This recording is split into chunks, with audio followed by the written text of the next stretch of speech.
the channel. Welcome back to Garage. So today is the day.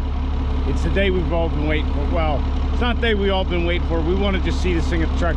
But as you can see, it is gorgeous out. We got enough light. I'm home from work in enough time. We can finally go for a proper test drive. So I've had the truck warming up for quite a while. I checked transmission fluid. That's good. The engine fans run. The transmission fan runs. The Edge CTS2 is reading. We got the laptop hooked up with the anteater running just so I can look at it. I got the V2 there, so maybe I can take a data log with that. I don't know if that's going to happen. On the anteater, I have loaded up our daily driver tune from before.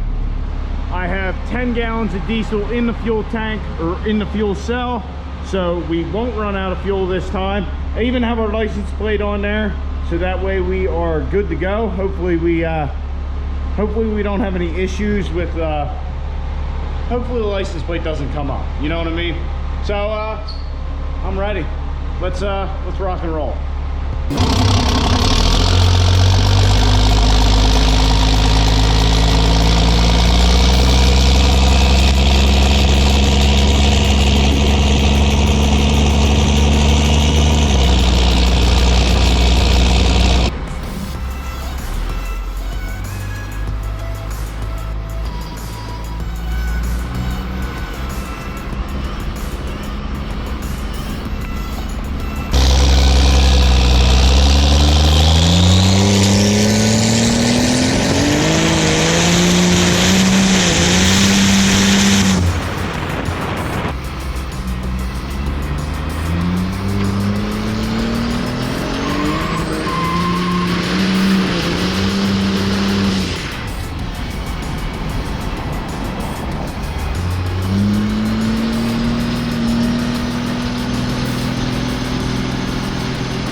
Well, we got some kind of smoke coming from the truck. I'm not sure what it is. I didn't do any logs or anything. I stopped at the one stop sign, saw some smoke, so I brought it back here to the house.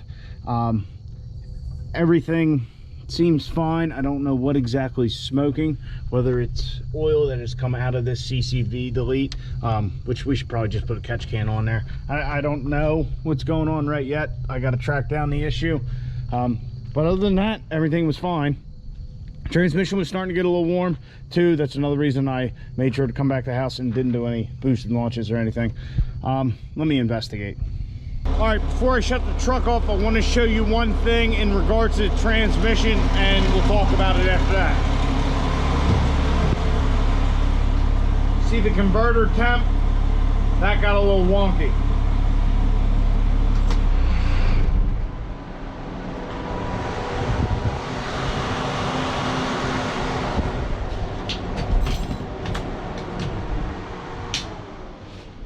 So I bring that up because when I was out there, the transpan was getting up to like 200 degrees. Now that's after I just drove the truck about a half hour, which for what we've done to it, I think is pretty good. Also with the stall, the converter, I don't know how technically streetable it is, but after that half hour or so, the pan temperature began to rise. I think the fan on the cooler wasn't kicking on. I kind of put my hand in there and jiggled the wires under the hood and it kicked on. So I think we got to sort an issue out there, because I had the switch on so it would just be on constantly. Also the thermostat didn't turn it on either, so it must be a power supply issue. So anyhow, the converter temperature went all funky on me. Like after the first, we pulled it out and truck was warmed up, I took that thing, and I mean, it'll spin tires real easy now with that lighter bed and with the weight we've removed. It just, as soon as it kicks into the boost, hold on. But anyhow, it did it right after that. So I didn't know if it was just because we were driving the truck or if the converter was getting hot. And with the issues we've had with converters, didn't want to chance it. So I said, you know what, we'll get it back to the house. And then, you know, I stopped, I saw a little smoke. I still don't know what it is. I looked under the hood for a good bit now, but everything's so piping hot that I can't touch it. So we got to wait until that thing cools down. So I don't know if we're going to get to it tonight or not. This thing just, well, all of them, they just hold heat for so long. I didn't get any logs in either. I was just trying to drive the truck, feel it out, see what's going on.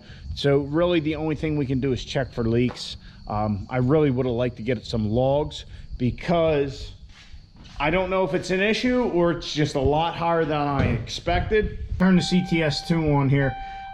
This will record our max values for certain things, and I looked at it once and the boost seemed a little odd to me. It was way more than I thought. Before, I remember with the GoPro, I thought I was seeing 60 pounds of boost like at the track when we were into it.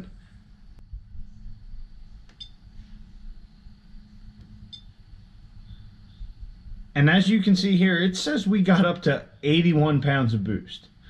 I don't know if that's right, wrong, I have no idea. The other thing I don't know is why our drive pressure didn't record. It doesn't make much sense. Everything here just seems off. I mean, our fuel pressure was 47, that doesn't seem right. Well, I just cleared it by accident. Maybe I cleared the drive pressure by accident looking at this before, but like our EGT's 400, well, that's not right. I don't know why these things haven't logged correctly on the records page. So we definitely need to take a good data log next time we take the truck out. So I think the takeaway from this is we'll take the truck out. You know, when it's warmed up, we'll find a good spot in Canada or wherever the kids are going these days and get a proper log on here. I took it out of the truck, but our V2, I'll probably do a screen recording of the laptop so I can see what the anteater's doing. But like I said, tonight it just didn't work out that way. I was really hoping it would. I don't know why that stuff didn't record right, and maybe I cleared them by accident when I went into them before. I don't know. It's the first time I've actually gone to that page. I didn't know it was there originally. But right now I can check over the truck for leaks while it's warm, see if we have any. And looking under the truck, everything looks pretty good so far. But I'll just go over everything, tighten anything up, see what's going on, and yeah, I'm happy with how it went. Another thing, when I got into the boost and like our anteater tuning definitely would need some tweaking for street driving, because as soon as the converter would lock and it would shift to overdrive, it just got way too smoky for the road. But once again, that's not what we're going for here, so I'm not worried about it. It's not going to be on the street very often, just for little trips like that. What was the other thing? Oh, but the other thing is, we're still getting smoke into the cab. I took off and laid into it the one time. We were getting some good fumes, if you will, into the cab, and they were of color, if you will. They were black, or not black, but gray. So we still have a leak. I did forget to put the duct tape on the cowl, like I was saying, to try and keep the stuff out of there. So I'm thinking that might be where it's actually coming from, which makes sense because basically under this cowl right here, there's a big open hole, and that's where our gauges come through. So if we just duct tape that off for now, we should be good. But yeah, this thing certainly is a mess. So once again, another test drive that is not the test drive that we were looking for, but it's enough that once we find the source of that smoke, and I think it's just something silly, but once we find the source of that, we're ready. I would have no problem taking this to track. I didn't bring it up on boost or do any like four-wheel drive launches, because I'd have to set the camera up and kind of hope I was in the right spot, and it would just be kind of a waste video wise, and I don't want to do something like that and potentially break the truck and not have video of it. I mean, that just wouldn't make sense, would it? But no, I need to get my brother out here and give me a hand with that the next time. So I hope you guys enjoyed. We're ready to run this thing. So hopefully the next time you see this pig, we'll be at the track. I'm hoping. I know you are. Well, I know I'm hoping. I hope you are. So all right guys, subscribe to the channel, like the video, get out in your garage, get the wrenching on your truck.